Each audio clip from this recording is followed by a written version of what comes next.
తిరుపతి నగర శివారు ప్రాంతాల్లో ఇప్పుడు చిరుతల సంచారం తీవ్ర కలకలం రేపుతున్నాయి.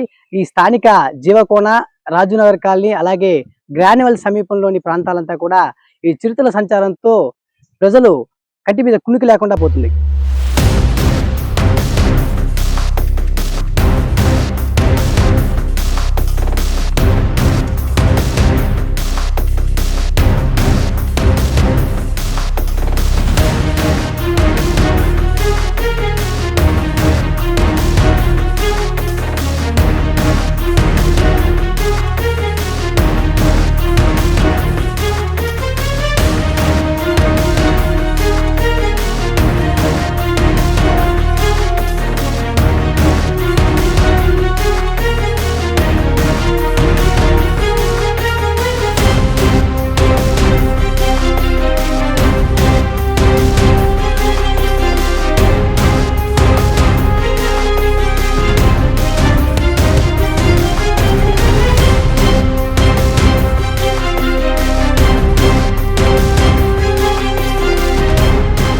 సాయంత్రం 6 అయితే చాలు స్థానికులు ఎవరు కూడా బయట తిరగని పరిస్థితి కనిపిస్తుంది.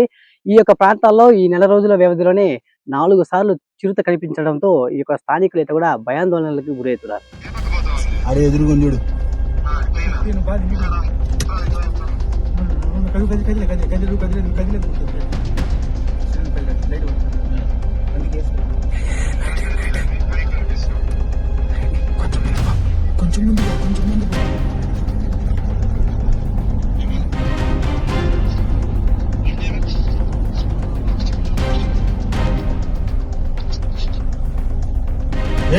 లాస్ట్ బర్త్డే రోడ్ ఆడిపో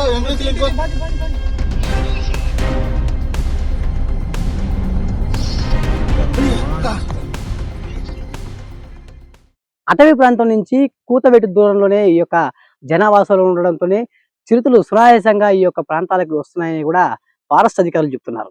ఈ అటవీ ప్రాంతానికి ఇలాగ అటవీ ప్రాంతం నుంచి సునాయాసంగా ఇప్పుడు మనం చూడొచ్చు. ప్రస్తుతం మనం శేషాచల అటవీ ప్రాంతంలో ఉన్నాము. ఇప్పుడు మనం చూడొచ్చు ఈ అటవీ ప్రాంతం నుంచి డైరెక్ట్ గా ఏ ఒక్క జంతువులు అయితే కూడా సునాయాసంగా ఈ జనావాసాల్లోకి వెళ్ళిపోయే పరిస్థితి కనిపిస్తుంది. ఎటువంటి ఫెన్సింగ్ కావచ్చు ఏమీ లేకపోవడంతో ఈ యొక్క చిరుతలు కావచ్చు ఇలా వన్య ప్రాణులు అయితే కూడా ఈ సునాయాసంగా ఈ యొక్క అటవీ ప్రాంతం నుంచి జనావాసాల్లోకి కూడా వస్తున్నాయని చెప్పాలి.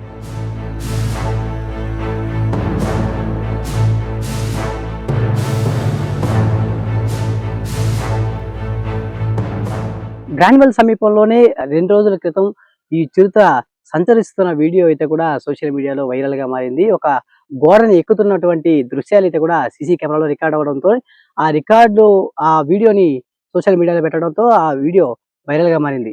ఈ నేపథ్యంలో ఇక్కడ ఉన్న స్థానికులకైతే కూడా భయం ఇంకా కొంచెం పెరిగిందని చెప్పాలి. ఆ వీడియోలు ఇవి చూడంగానే చిరుతల సంచారం ఎక్కువైతుంది, అలాగే 6 దాటితే బయట రావాలంటే కూడా ఇక్కడ స్థానికులు అయితే కూడా పూర్తిగా ఇబ్బంది పడుతున్నారని చెప్పాలి. ప్రస్తుతం మనం గ్రాన్యువల్ సమీపంలోని అటవీ ప్రాంతంలో ఉన్నాము. ఈ అటవీ ప్రాంతానికి ఈ యొక్క జనావాసాలకి కూతవేటు దూరం ఉండడంతోనే ఈ యొక్క జంతువులు అయితే కూడా సునాయాసంగా అటవీ ప్రాంతం నుంచి ఆ ఫెన్సింగ్ వాల్ ఇటువంటివి ఏమీ లేకపోవడంతోనే సునాయాసంగా ఈ యొక్క జనావాసాలకు వస్తున్నాయని కూడా చూడొచ్చు. మనం అయితే కూడా చిరుతలు జనావాసాల్లోకి రానివ్వకుండా ఫారెస్ట్ అధికారులు చర్యలు తీసుకోవాలంటూ కూడా స్థానికులు డిమాండ్ చేస్తున్నారు.